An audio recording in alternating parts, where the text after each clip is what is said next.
आदाब दोस्तों, welcome to the channel AI news India.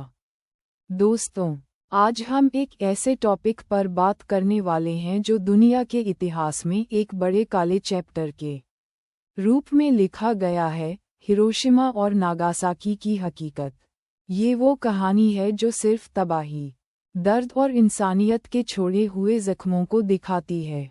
The 6th of August 1945 को सुबह के 8:15 पर हिरोशिमा एक आम दिन की तरह जग रहा था। लोग अपने काम में बिजी थे, बच्चे स्कूल जा रहे थे और सब कुछ शांत लग रहा था। लेकिन एक पल में सब कुछ बदल गया।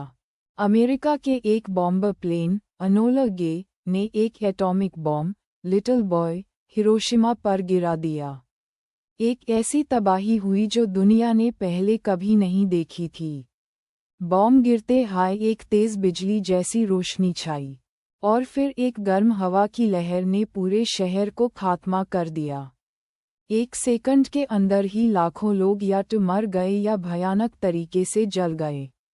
हिरोशिमा का लगभग 90% हिस्सा मानो एक सफ़ेद कागज़ बन गया था, जिसमें जिंदगी का कोई निशान नहीं था।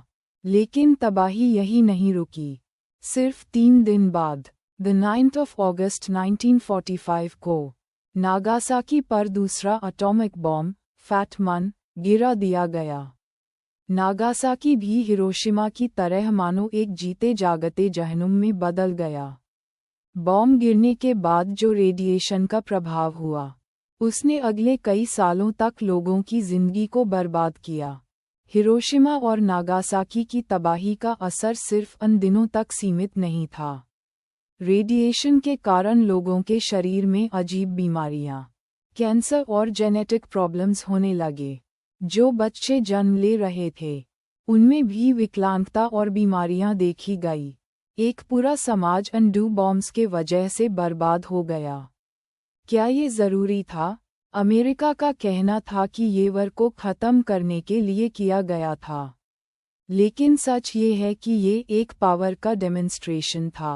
अमेरिका ने दिखाया कि उनके पास इतनी ताकत है कि पूरी दुनिया को एक पल में तबाह कर सकते हैं। दोस्तों, हिरोशिमा और नागासाकी का सच सिर्फ एक जान का हिस्सा नहीं, बल्कि इंसानियत के खिलाफ एक बड़ा जुर्म था। बॉम्बिंग के बाद के जो सर्वाइवर्स थे, उनका दर्द सुनने लायक है। उन लोगों ने अपनी कहानियों में बताया कि कैसे उन्होंने अपने परिवार को, अपने घर को और अपनी दुनिया को एक पल में खो दिया।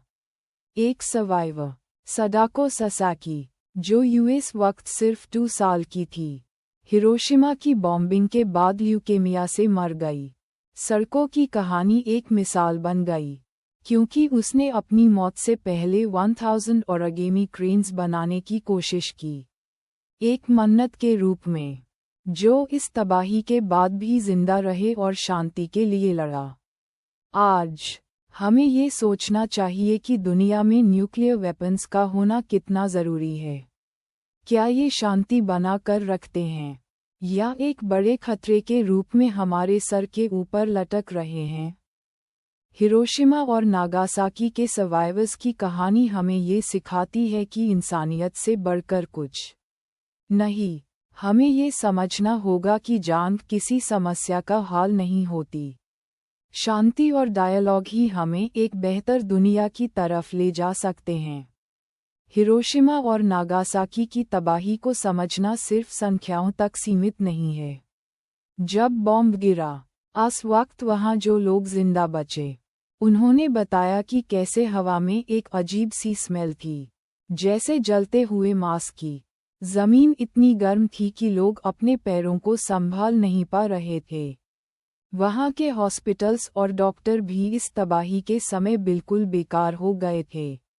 जो लोग जख्मी थे, उनका इलाज करने के लिए ना दवा थी, ना समय।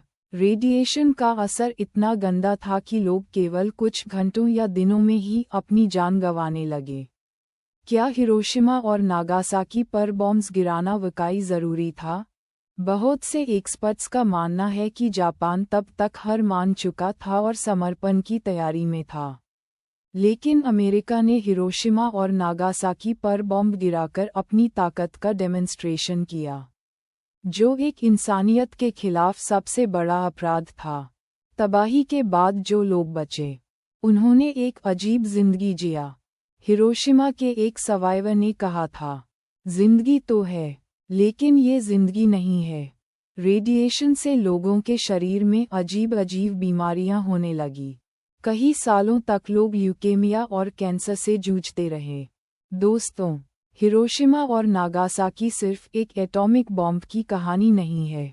ये इंसानियत के यूएस दर्द को दिखाता है जो सिर्फ समय के साथ गहरा होता गया।